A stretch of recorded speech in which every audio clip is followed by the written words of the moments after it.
Olá, sejam todos muito bem-vindos. Eu sou o professor Artemison Montanho do Componente de História. É um prazer estar aqui com vocês para a gente dar prosseguimento nesse nosso mergulho na história. Então, vamos verificar o nosso objeto de conhecimento da aula de hoje?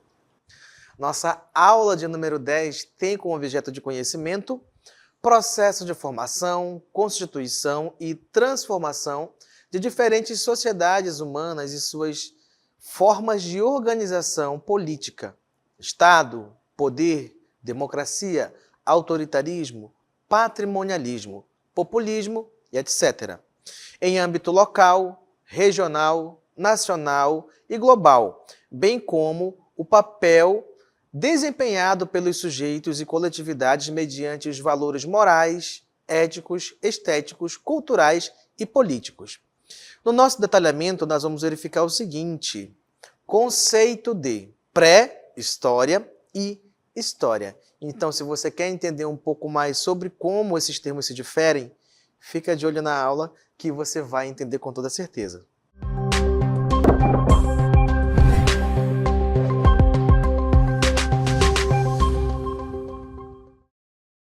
Para a gente abrir a nossa aula, eu quero apresentar para vocês aqui uma linha do tempo que vai trazer aqui a forma como comumente é dividido os períodos históricos, ou como são divididos os períodos históricos, é melhor assim, né? Então vamos lá. Verifica comigo aqui quais são essas principais divisões que para você entender. Primeiro aí, ó, 200 mil anos atrás nós temos a chamada pré-história, onde a gente vai ver principalmente a presença do chamado Homo sapiens, ou seja, o homem que sabe. Não somos nós ainda, porque nós somos o Homo sapiens sapiens, ou seja, o homem que sabe, ok? Mas essa pré-história, como a gente vai ver um pouco mais para frente, ela tem algumas características específicas, onde a principal delas, ou melhor, uma delas, é, por exemplo, a ausência de escrita. Então, com o passar do tempo, o processo de sedentarização do homem, a questão do domínio da agricultura e os processos de desenvolvimento que esse homem vai paulatinamente conseguindo, nós vamos ter então ali o processo de invenção das primeiras formas de escrita. E é justamente isso que separa, tá? É considerado um dos marcos que separa a chamada pré-história, que é a ágrafa, ou seja, sem escrita, dos períodos históricos, começando na Idade Antiga, né? 4.000 anos antes de Cristo. Aí, então, a gente tem a chamada Idade Antiga, que é justamente o período que nós começamos a ver dentro do nosso componente de história, naquelas sociedades do período da Antiguidade, como Roma Antiga, Grécia Antiga, África Antiga, justamente esse período que a gente está vendo aí. Depois da Idade Antiga, nós temos um outro período que é a chamada Idade Média, que tem ali, né, o seu marco principal de fim, ali o processo de queda do Império Romano por volta do século V, tá bom? Quer dizer, de fim não, mas o período de início, na verdade, né? É aí por volta do século V, na queda do Império Romano, e aí a gente vê elementos bárbaros, como eram chamados, e elementos da cultura romana sendo fundidos ali para formar o que a gente vai chamar depois, essa chamada Idade Média, né? Ou período medieval, onde a igreja ganhou grande poder e a riqueza das instituições e das pessoas era medida pela quantidade de riqueza que alguém possuía. Depois da Idade Média, nós temos um outro período histórico, que é a chamada Idade Moderna, que vai ter o seu marco de início ali com a chamada queda de Constantinopla, tá bom? Que é quando os muçulmanos vêm e tomam Constantinopla, que era uma das grandes capitais do mundo nesse momento ali. Lembra que o Império Romano vai se dividir em Império do Ocidente e Império do Oriente. O Império do Oriente é que cai ali por volta do século V, dando início à Idade Média. E só em 1453 que Constantinopla, que era o Império do Oriente, vai cair e vai estar sob o domínio, então, ali de quem? Dos muçulmanos, tá? Então, esse é o marco da chamada Idade Moderna. Continuando, a gente vai ver que no final dessa idade moderna para dar início à chamada idade contemporânea, que é o presente momento que nós vivemos, dentro dessa divisão dos períodos históricos, que nós vamos ter um importante fato acontecendo em 1789, que vai ser a chamada Revolução Francesa, que é justamente o momento onde o termo revolução, de fato, vai ganhar o sentido de ruptura tal qual nós conhecemos. E por que que é importante a gente entender, por exemplo, essa questão do sentido da palavra revolução dentro da área da história? Porque é justamente quando a gente entende esse conceito que a gente consegue verificar, de fato, os momentos que representaram tal revolução. Porque quando você ouve revolução, você lembra de quê? Você lembra dessa ruptura de mudanças na questão da política, da economia, da religião, da vivência do cotidiano das pessoas. Mas se revolução, né, apenas representa esse conceito de ruptura a partir da Revolução Francesa, o que ele representava antes? Na verdade, esse conceito surge com Galileu Galilei, tá bom? Muito tempo antes, tá? Mas por que que vai ser importante esse conceito aí? Porque na época em que Galileu fazia, né, a questão das observações dos astros, essa palavra revolução estava associada aos movimentos dos corpos celestes, que era o movimento de translação, tá? Que era o movimento da Terra fazer em torno do Sol, de ir e voltar para o mesmo ponto. Só depois da Revolução Francesa, de fato, que nós vamos ter esse termo ganhando o sentido de ruptura, de revolução aplicada a fatos históricos e momentos de transformação profunda dentro de uma sociedade. E que não se deteve na França, né? Que foi para vários lugares do mundo, inclusive o Brasil sentiu também essa questão. Mas, voltando à questão dos conceitos iniciais que nós ficamos de ver na nossa aula, o conceito de pré-história e o conceito de história. Então vamos lá. Conceito de pré-história. A pré-história se refere ao período da história da humanidade que se estende desde o surgimento dos primeiros hominídeos, aproximadamente 3 milhões de anos atrás, até o desenvolvimento da escrita, por volta de 4.000 a.C., tá bom? 4.000 anos antes de Cristo. Então a escrita já existe há muito tempo. Lembrando que em diferentes partes do mundo nós vamos ter diferentes sistemas de escrita sendo inventados. Nós vamos ter na China, vamos ter também na região do Crescente Fértil ali, né, com os sumérios inventando a escrita cuneiforme. Nós vamos ter também ali na região do Mediterrâneo os fenícios inventando também um alfabeto fonético, que inclusive é base para o nosso português, né? Então, em lugares diferentes do mundo, sistemas diferentes de escrita vão estar surgindo. Lembrando também que, por exemplo, o Egito também já tinha um sistema de escrita, né? Já nesse período ali também, por conta de quê? Dos hieróglifos, que eram um sistema de escrita utilizado dentro do Egito. Então, é um período crucial para entendermos a nossa origem e evolução como espécie, marcada por diversas transformações sociais, tecnológicas e culturais. Então, vamos ver aqui algumas características desse momento conhecido como pré-história. Então, um dos primeiros que a gente vai citar aqui, ou melhor, uma das primeiras características é justamente essa.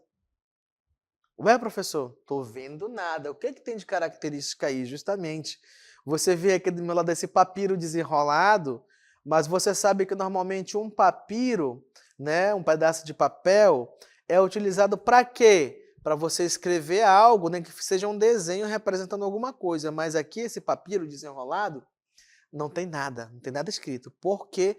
Porque é justamente essa uma das características da pré-história, a ausência de escrita. Ou seja, nesse momento, as sociedades eram ágrafas. Professor, o que é isso? Uma sociedade ágrafa é uma sociedade que não possui escrita, ok? Uma outra característica desse momento da pré-história, que nós podemos citar para vocês aqui, era o quê? O nomadismo. O que que esse homem faz andando com essa lança na mão aí? Justamente, ele estava em processo de mudança constante, porque uma das características vai ser, por exemplo, que esses homens eram caçadores e coletores, ou seja, eles chegavam a uma determinada região, utilizavam os recursos naturais que aquele lugar pudesse oferecer, como, por exemplo, frutas, caça de animais, pesca, e quando esses recursos escasseavam, eles continuavam caminhando, procurando outros lugares que eles pudessem se estabelecer. Ou seja, um nômade é aquele que vive mudando constantemente sua localização, buscando melhores condições de vida. Então, por conta desse nomadismo, aqui na próxima característica, justamente que a gente vai ver, é o quê? Que esse homem tinha uma economia baseada em quê? Na coleta, na caça e na pesca. Então, nós temos aqui o José aqui, ó, nome hipotético, tá? Com uma caça ali, né? Tá com um porrete na mão e conseguiu capturar ali um animal que parece uma corça, né? Então ele vai se alimentar dessa da carne desse animal por um tempo, né? Até acabar ele e quem mais estiver com ele. Mas nós vamos verificar também que é justamente nesse período que o homem vai começar a desenvolver algumas tecnologias que vão começar a facilitar cada vez mais a sua vida. Como, por exemplo, essas aqui, né? Além de um porrete de madeira, ele descobriu que ele podia utilizar ferramentas feitas de materiais diversos, como pedras, ossos, tá? Dentes de animais, né? E até mesmo madeira. Mas o que acontece? Ele descobriu, por exemplo, que pegando uma pedra e batendo na outra, lascando, por isso, pedra lascada, um termo que vai ser utilizado na pré-história, ele descobriu que ele podia fazer o quê? O processo de afiamento dessas pedras e utilizá-las como pontas de lança, como nós estamos vendo aqui, pontas de flecha, como nós temos ali embaixo, ou também ainda ferramentas para o dia a dia, como martelos de pedra, como você verifica lá no canto. Aprendeu também algumas outras tecnologias de caça e de pesca, para quê? Para facilitar o processo de quê? De alimentação. Porque se alimentando melhor, esse homem se desenvolveria melhor, teria mais chances de sobreviver. Mas uma das grandes características da chamada pré-história vai ser justamente a questão do domínio do fogo que esse homem vai ter nesse momento, né? Não se sabe ao certo como foi que o homem descobriu o fogo, se friccionando uma madeira contra a outra, ou se de repente um raio caiu numa árvore e ele viu que ali aquele raio causou fogo e esse homem se aproveitou desse fogo ali e depois descobriu uma forma de reproduzi-lo, tá? Não se sabe ao certo, mas são algumas hipóteses. Mas qual é a grande diferença que vai fazer o homem dominar o fogo? Bem, o primeiro é cozinhar os alimentos, com toda certeza, né?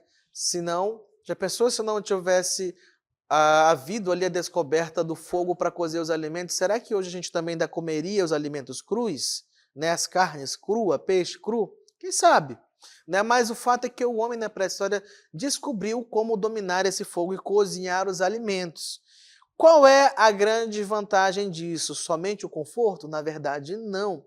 A descoberta do fogo é mais importante do que a gente pode imaginar à primeira vista. Por quê? Uma vez que o homem dominou o fogo e passou a cozinhar os alimentos, o que vai acontecer? Esse homem vai ter uma capacidade de quê? De digerir melhor esses alimentos. Então, a grande parte que antes era eliminada por falta de capacidade do intestino de digerir, agora vai ser suprida de forma diferente. O alimento cozido era mais fácil de ser digerido por conta disso, de se reaproveitar os nutrientes necessários para o corpo. Com isso, vai acontecer um processo de desenvolvimento melhor do corpo desse homem, inclusive trazendo crescimento da massa cerebral. Então, trazendo vantagens não só físicas, como também intelectuais para o homem da pré-história. Ok? Continuando, justamente também nesse período, no final do período que nós estamos vendo, da chamada pré-história, nós vamos ter então também o processo de surgimento da arte. Que arte? Aqui está bem aqui atrás de mim, ó, pintada nas paredes da caverna, que eram chamadas artes rupestres, ou seja, os desenhos que esses homens que viviam em sociedades ágrafas, ou seja, sem escrita, começaram a utilizar para representar o seu dia a dia, as suas festas, os seus rituais, ou mesmo também momentos em que eles estavam caçando, ou seja, as pinturas rupestres contam parte da história desse homem pré-histórico, ok? Então, essas pinturas representavam um pouco do seu dia a dia, do cotidiano desses chamados homens pré-históricos, tá bom? E, além disso, eu quero trazer para vocês também aqui uma outra linha do tempo específica da pré-história para a gente entender melhor como essa pré-história estava dividida, ou melhor, como ela está dividida hoje, tá? Nos nossos moldes aqui de entendimento. Lembrando que todas as divisões, né, todas as divisões que a gente vê, elas são de cunho pedagógico, elas servem para nos facilitar o processo de entendimento da passagem dos momentos históricos, ok? Então vamos lá. Nós vamos verificar aqui, por exemplo, a pré-história até chegar na Idade Antiga ali, né? Então a pré-história é tradicionalmente dividida em 3 períodos principais, tá bom? Tá? Mas a gente vai ter algumas informações adicionais que eu quero que vocês prestem atenção.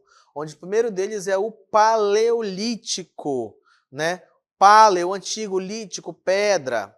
Então é de entre 2.000 anos a 18.000 antes de Cristo, onde a gente sabe que algumas das características dela vai ser o quê? Nomadismo, caça e pesca, né? Então, no Paleolítico, o período mais longo da pré-história, que se estende de 3 milhões de anos antes de Cristo, ali mais ou menos, até mais ou menos ali 10.000 anos de Cristo, caracterizado pelo uso de ferramentas de pedra, tá?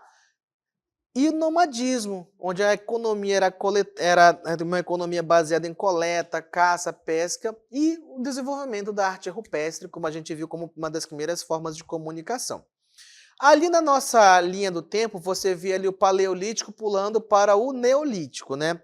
Mas entre elas ali, a gente vai ter um período que muita gente vai citar em algumas outras literaturas, que se você procurar encontrar, você vai encontrar, que é o chamado Mesolítico, que é um período de transição ali entre o Paleolítico e o Neolítico, né? Então, por isso que é Meso, que está no meio, que durou ali de 10.000 anos antes de Cristo a 8.000 antes de Cristo, mais ou menos, e foi caracterizada por mudanças climáticas, principalmente, né? Onde a gente vai ter o desenvolvimento de novas ferramentas de pedra e microlitismo. O que que é isso? É o processo de você pegar as pedras e transformar em artefatos menores, né, ali beneficiados para quê? Para você utilizar no dia a dia. E nós vamos ter também o processo de intensificação da pesca, da coleta e da domesticação de alguns animais, que vai ser muito importante, tá bom? E o período neolítico, né, lítico, pedra, né, o novo, então, período novo ali, né? O último período da pré-história que se estende de 8.000 a.C. a 4.000 antes de Cristo, tá bom? Ele é caracterizado principalmente pela chamada Revolução Agrícola, né? E a Revolução Neolítica, ou seja, onde o homem vai dominar com mais experiência a produção de artigos de pedra, tá bom? E claro que esse domínio dessas ferramentas é o que vai possibilitar, de fato, o processo de quê? De domínio da agricultura e domesticação de animais, né? E também o processo de sedentarização desse homem na terra, fazendo com que, a partir desse momento, surjam, tá, as primeiras vilas e aldeias que mais tarde se tornarão nas primeiras cidades habitadas por seres humanos, né? Parece até que havia cidades habitadas por outros seres que não fossem os humanos, né? Mas são as primeiras cidades humanas que vão surgir nesse momento a partir desses grupamentos que nós vamos ter a partir do domínio das técnicas de quê? De domínio de produção de artefatos de pedra, de dominação da agricultura, do domínio do fogo e, claro, processo de sedentarização também, tá? E aí termina com o processo de virada a partir da escrita para a Idade Antiga. Ok? Então a gente fecha aí essa parte sobre pré-história e vamos ver o conceito de história. Então, se é pré-história, então a gente está falando tudo que há antes da considerada história a partir de 4.000 a.C. e da escrita, tá bom? Então, conceito de história, vamos lá? A história se refere ao período da história da humanidade que se inicia com o desenvolvimento da escrita, por volta de 4.000 anos antes de Cristo, e se estende até os dias atuais.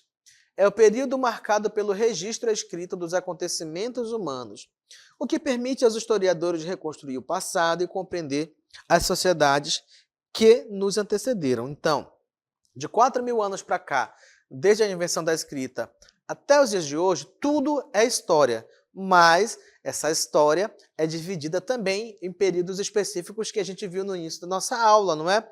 Idade Antiga, Idade Média, Idade Moderna, Idade Contemporânea, não é? Então essas são as divisões dos períodos históricos, ok? Então vamos lá, continuando.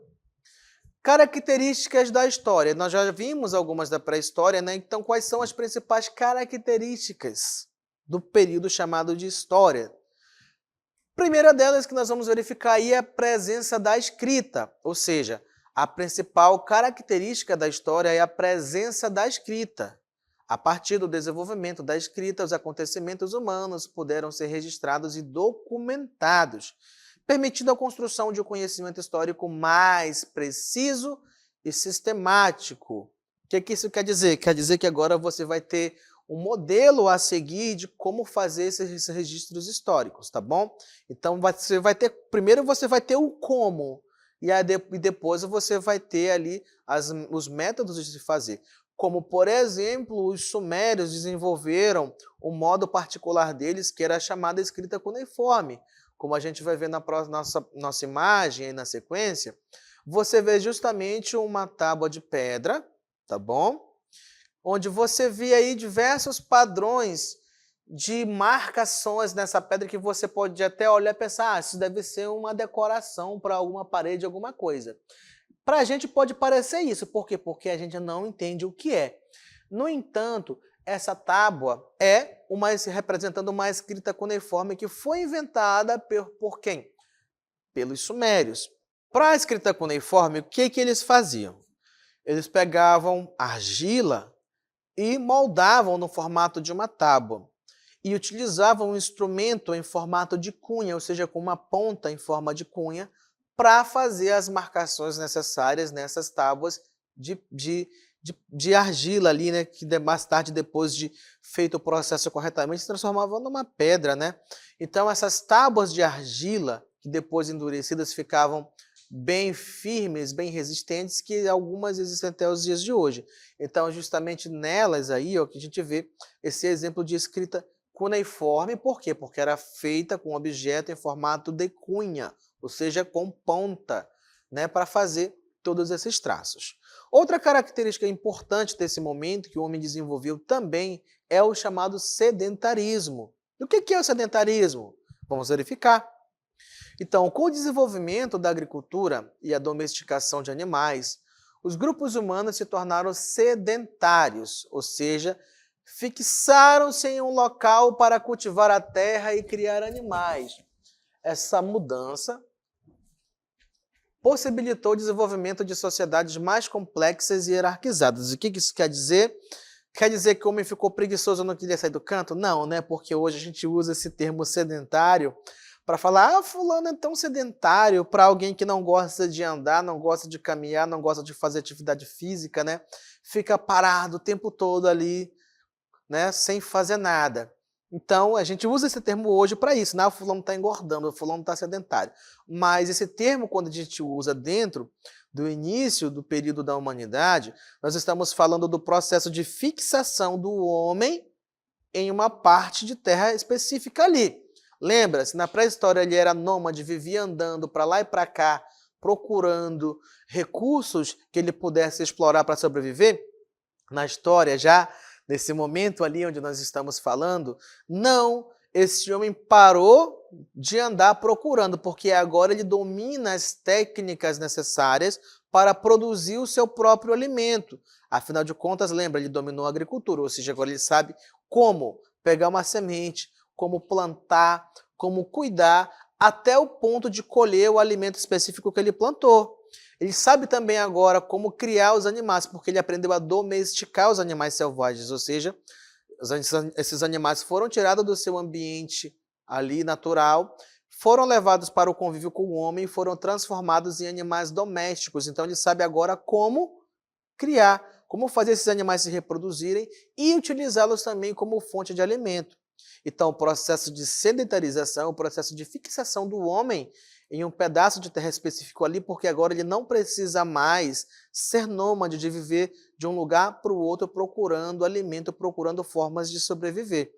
E é justamente esse processo de fixação desse homem que permite a ele dar o início às primeiras cidades e aldeias. Então, na sequência, a gente tem uma imagem que justamente ali representa um dos trabalhos que esses homens faziam, né? Que era o quê? A agricultura, né? Utilizando, por exemplo, a força dos animais de tração, como os bovinos, ali, tá bom? Que justamente era utilizado para fazer esse processo de quê? De arar a terra, de revolver a terra para quê? Para plantar, tá bom?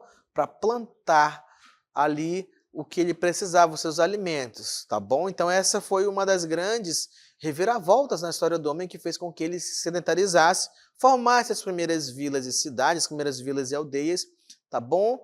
E isso vai culminar pouco mais tarde, logicamente, né, na história da humanidade, com o surgimento, por exemplo, da ideia do Estado. Nós vamos ver agora. E ali nós temos ali a deusa Têmis, né, que é representante então dessa questão, né, da justiça, da igualdade, da sociedade e tudo mais ali. Se você até prestar atenção, você vai ver que em algumas instituições brasileiras você tem representação dessa deusa aí, tá bom? Então, o surgimento do Estado. O Estado é uma instituição política que surgiu na história para organizar a vida em sociedade, garantir a segurança e administrar os recursos. O Estado se caracteriza pela presença de um governo, leis e um sistema de justiça, porque uma vez que os grupos humanos começaram a se aglomerar em situações, né, de proximidade por conta do processo de sedentarização, claro que foi necessário mediar os conflitos que surgiram, porque onde tem ser humano tem confusão, não é? Sempre tem uma guerra, uma briga, alguma coisa. Então foi necessário surgir a figura do Estado para quê? Para mediar esses conflitos dentro de quê? Da sociedade humana que se estabelecia agora como uma sociedade sedentarizada e mais organizada também. Nós vamos ter também o desenvolvimento da ciência e da tecnologia, né? Claro, por conta do surgimento do Estado, do processo de surgimento das cidades, e cada vez mais isso vai acontecendo de modo muito rápido. Então, ao longo da história, a ciência e a tecnologia se desenvolveram significativamente, contribuindo para o progresso da humanidade. As descobertas científicas e as inovações tecnológicas permitiram avanços em diversas áreas, como medicina, agricultura, indústria e comunicação, como a gente vai ver, por exemplo, aqui na nossa próxima imagem, você tem uma ideia a respeito de quê? De internet, de redes sociais, de configuração dos objetos eletrônicos e tudo mais. Mas o que isso representa para a gente? Isso representa um avanço incrível, um salto no processo de comunicação, de informação que os seres humanos possuem hoje. Você imagina se na pré-história você não tinha nem escrita, e durante o processo de invenção das escritas na história, até recentemente, não existia internet. Que a internet, querendo ou não, você pode até ter nascido já existindo internet, mas historicamente falando, por período que o homem existe na Terra, que o ser humano existe sobre a face da Terra, é uma coisa de ontem, a internet, né? Então, se antes você nem tinha escrita, hoje você tem meios de comunicação instantânea, que você faz uma coisa aqui, você pode gravar e postar na rede, que alguém do outro lado do mundo, lá no Japão, na China, na Coreia, em qualquer lugar, vai ver quase que simultaneamente. E olha que pode até ver simultaneamente se você estiver fazendo uma live, né? A de pode não ser tão exatamente no mesmo tempo, porque tem um delay da distância, né? Mas fez aqui, postou na internet, qualquer pessoa pode ver em qualquer parte do mundo com acesso à internet. Então, isso é uma grande diferença dos anos iniciais, dos tempos iniciais da humanidade para os dias de hoje. E por conta disso também surge um outro conceito que é chamada globalização, que é o quê? A globalização é um processo de intensificação das interações entre diferentes culturas e sociedades em todo o mundo, e esse processo se intensificou. E o que isso quer dizer? Quer dizer o quê? Que a cultura de um determinado país pode ser levada de lá para um outro país, essas culturas vão se misturar, elas vão interagir entre si. Por exemplo, a cultura americana dos Estados Unidos que muita gente adere em outras partes do mundo, no modo de falar, no modo de se vestir, na questão de música, de filmes, etc. Então isso é globalização, é a cultura de um determinado lugar sendo espalhada para outros e vice-versa. Essa mistura de culturas de países diferentes em torno do mundo é a chamada globalização, ok? Então, meus queridos, obrigado a todos vocês pela atenção e essa foi a nossa aula de hoje.